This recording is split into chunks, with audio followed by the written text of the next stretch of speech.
দর্শক, ওসমান হাদির গুলিবিদ্ধের ঘটনায় রাজধানীর নয়াপল্টন এলাকা থেকে বিক্ষোভ মিছিল বের করেছে বিএনপি।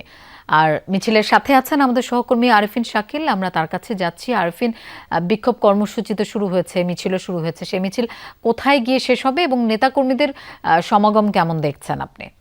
ধন্যবাদ লোপান। মিছিলটি মূলত বিএনপির গুলশান বিএনপির নয়াপল্টন অফিসের সামনে যে সড়ক, সেই সড়কে হচ্ছে।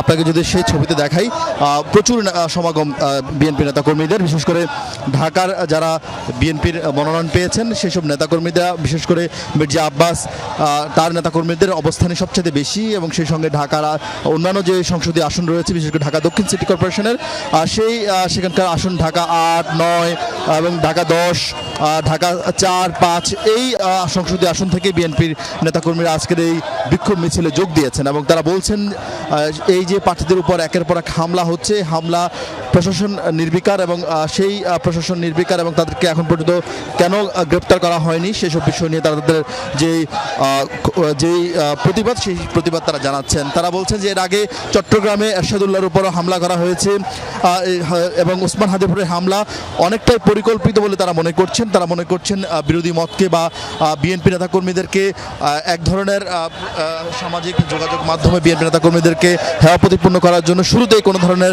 তদন্ত ছাড়াই ডাকসুর ভিপি সাদিক কায়েম তিনি অভিযুক্ত করেছিলেন। কিন্তু এরপর সেই যে ঘটনা, সেই ঘটনা প্রকৃত যে তদন্ত, সেই তদন্তের দাবি জানানো হচ্ছে বিএনপির পক্ষ থেকে। বলা হচ্ছে এই প্রার্থীদের উপর একের পর হামলার মাধ্যমে নির্বাচন বন্ধ করার এক ধরনের পরিকল্পনা বা পায়তারা করা হচ্ছে।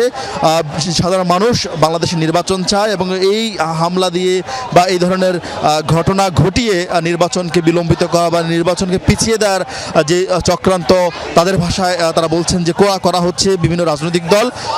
সেই জায়গা থেকে তারা বলছেন যে সেখান থেকে সেই সফলতা হবে না, সেই পরিকল্পনা কোনোভাবে জনগণ বাস্তবায়ন হতে দেবে না। এবং আপনি কিছুক্ষণ আগে বিএনপির নয়াপল্টন কার্যালয়ের সামনে মূলত এই বিক্ষোভ মিছিল শুরু হয়েছে। তার আগে সংক্ষিপ্ত সমাবেশ ছিল।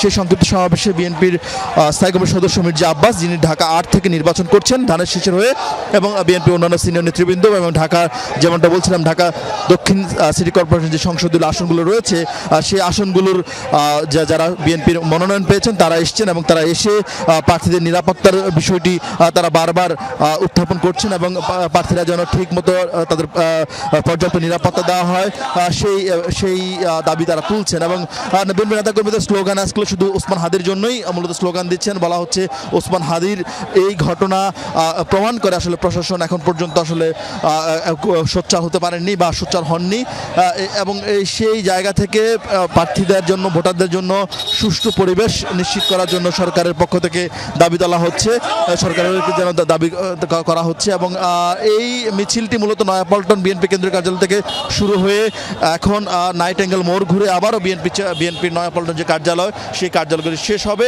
বিএনপি বলছে এই ধরনের ষড়যন্ত্র যদি অব্যাহত থাকে সেক্ষেত্রে আগামীতে তারা সমুচিত জবাব দেবে। এবং বিএনপির উপরকে নিয়ে যে ধরনের অনলাইনে যে ধরনের নেতিবাচক কন্টেন্ট দেওয়া হচ্ছে বা নেতিবাচক মন্তব্য করা হচ্ছে, সেসব বিষয় বন্ধ না করা হলে বিএনপি সেই জায়গা থেকেও তাদের প্রতিবাদ অব্যাহত রাখবে। আরিফিন, আপনাকে ধন্যবাদ।